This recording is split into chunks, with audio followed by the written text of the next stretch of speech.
যাকে একসময় সাধারণ গৃহকর্মী ভাবা হতো, আজ তিনি জিয়া পরিবারের একজন স্বীকৃত বোন।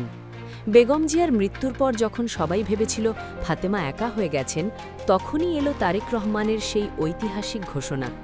কারাগারের অন্ধকার প্রকোষ্ঠ থেকে হাসপাতালের কেবিন, ৭৭৮ দিন ছায়ার মতো যিনি আগলে রেখেছেন প্রিয় নেত্রীকে, আজ সেই ফাতেমার হাতে তুলে দেওয়া হলো বিএনপির আগামীর কাণ্ডারি জাইমা রহমানের দায়িত্ব।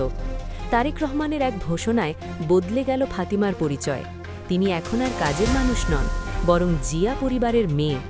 মায়ের গায়ের ঘ্রাণ আমি ফাতেমার মাঝে খুঁজে পাই। কেন এমন আবেগপ্রবণ কথা বলেন বিএনপির কাণ্ডারি জিয়া পরিবারের অন্দরমহলের এক আবেগঘন এবং অজানা গল্প জানতে ভিডিওটি শেষ পর্যন্ত দেখুন। বাংলাদেশের রাজনীতিতে বেগম খালেদা জিয়া একটি অবিস্মরণীয় নাম, কিন্তু এই মহীয়সী নারীর জীবনের দীর্ঘ ১.৫ দশকে ছায়ার মতো যিনি পাশে ছিলেন, তিনি কোনো রাজনৈতিক নেতা নন, বরং একজন সাধারণ নারী ফাতেমা বেগম। ২০১০ সাল থেকে শুরু হওয়া এই পথ চলা থেমে থাকেনি। জেল, জুলুম কিংবা বিদেশের হাসপাতালেও খালেদা জিয়ার মৃত্যুর পর অনেকের মনেই প্রশ্ন ছিল, ফাতেমার কি হবে? তিনি কি হারিয়ে যাবে কালের গহ্বরে? না, তারেক রহমানের এক যুগান্তকারী সিদ্ধান্ত ফাতেমাকে ফিরিয়ে দিয়েছে তার প্রাপ্য সম্মান। আজ আমরা আলোচনা করব ফাতেমার এই অবিশ্বাস্য জীবনের নতুন অধ্যায় নিয়ে। ফাতেমা কেবল একজন ব্যক্তিগত সহকারী ছিলেন না, তিনি ছিলেন আনুগত্যের এক জীবন্ত উদাহরণ। ২০১৮ সাল যখন খালেদা জিয়াকে কারাগারে পাঠানো হয়, তখন তার সেবা করার মতো কেউ ছিল না। সেই কঠিন সময়ে ফাতেমা যা করেছিলেন তা পৃথিবীর ইতিহাসে বিরল। তিনি আদালতে আবেদন করেছিলেন, আমি স্বেচ্ছায় ম্যাডাম জিয়ার সাথে জেলে যেতে চাই। আদালত অবাক হয়েছিল। বিশ্ববাসী দেখেছিল এক গৃহকর্মীর অকৃত্রিম ভালোবাসা। টানা ৭৭৮ দিন তিনি অন্ধকার প্রকোষ্ঠে বন্দী ছিলেন, শুধু তার প্রিয় নেত্রী সেবার জন্য। তারেক রহমান আবেগ আপ্লুত হয়ে বলেছিলেন, ফাতেমার শরীর থেকে আমি আমার মায়ের ঘ্রাণ খুঁজে পাই। এই অসামান্য ত্যাগের প্রতিদান দিতেই ফাতেমাকে আজ আইনিভাবে নিজের বোনের স্বীকৃতি দিয়েছেন তারেক রহমান।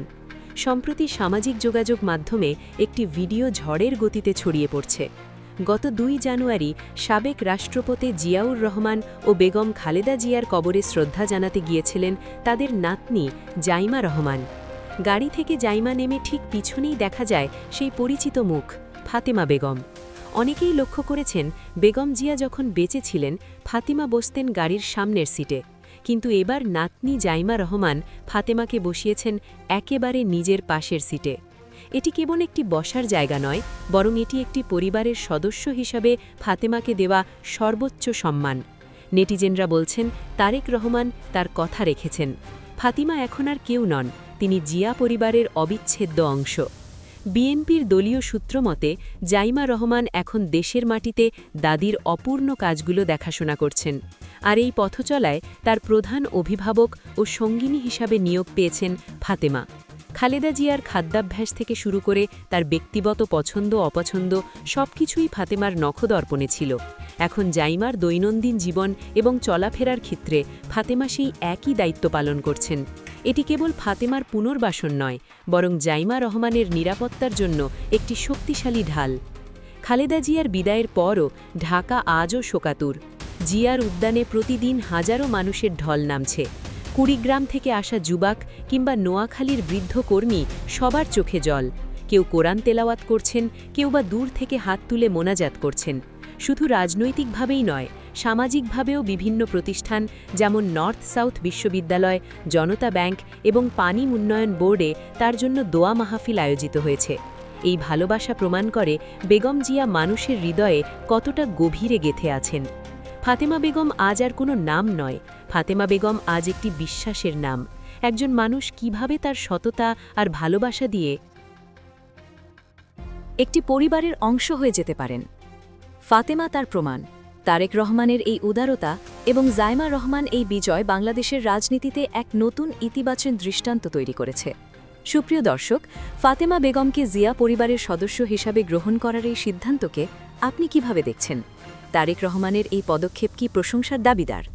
আপনার মূল্যবান মতামত কমেন্ট বক্সে লিখে জানান।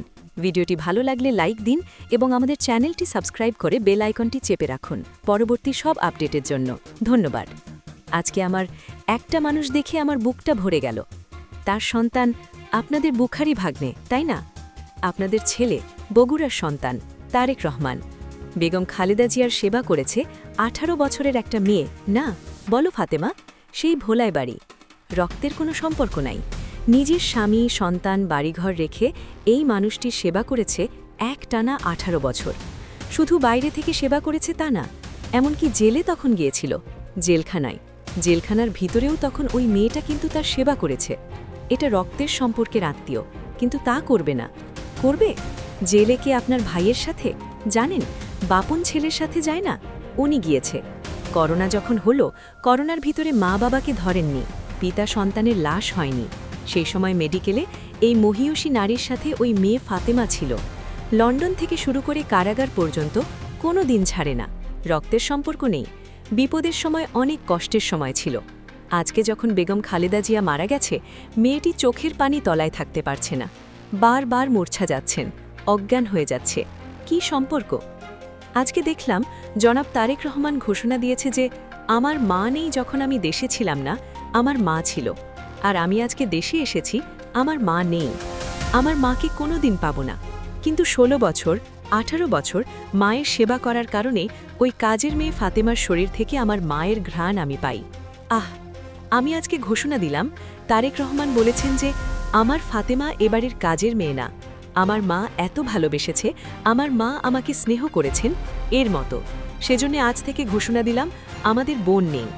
শহীদ প্রেসিডেন্ট জিয়াউর রহমান আর মহিমা বেগম খালেদা জিয়ার 2 ছেলে আরাফাত রহমান কোকো আর তারেক রহমান আমাদের একটা বোন। সেই বোন হল ফাতেমা। একেবারে নিজের বোন হিসাবে যে যে অধিকার পায়, তো সেই অধিকার জিয়া পরিবারের পক্ষ থেকে তাকে আজকে বড় ঘোষণা দেওয়া হয়েছে। বলো আল্লাহু আকবার, কি সুন্দর কথা সে বলেছে। আজ থেকে সে আমার বোন, আমাদের সম্পদ।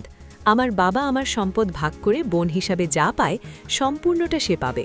কোরআন বলেছেন নন, এই কেউ যদি 100 করে আল্লাহর বাড়িয়ে দেয়, আমরা তার জন্য দোয়া করি আল্লাহ তাআলা যেন এই মানুষটার কবর জান্নাতের টুকরো বানায়। আলেমদের সাথে তার সম্পর্ক ছিল। স্বামীর ছেলে বলে আমার বাবা জেলখানায় থাকতে প্রতিনিয়ত বেগম জামাকে খবর নিত। আল্লাহ তাআলা ইসলাম কোরআন প্রিয় মানুষটিকে জীবনের কোন মাফ করে তাকে জান্নাতের টুকরা করুন। আবার বলি আমি, কমেন্ট করে আপনার মূল্যবান মতামত জানাতে ভুলবেন না এবং ভিডিওটি শেয়ার করে সকলের মাঝে ছড়িয়ে দিন। আজকের মতো এখানেই বিদায় নিচ্ছি। দেখা হচ্ছে পরবর্তী কোনো নতুন ভিডিওতে। সেই পর্যন্ত ভালো থাকুন, সুস্থ থাকুন। আল্লাহ হাফেজ।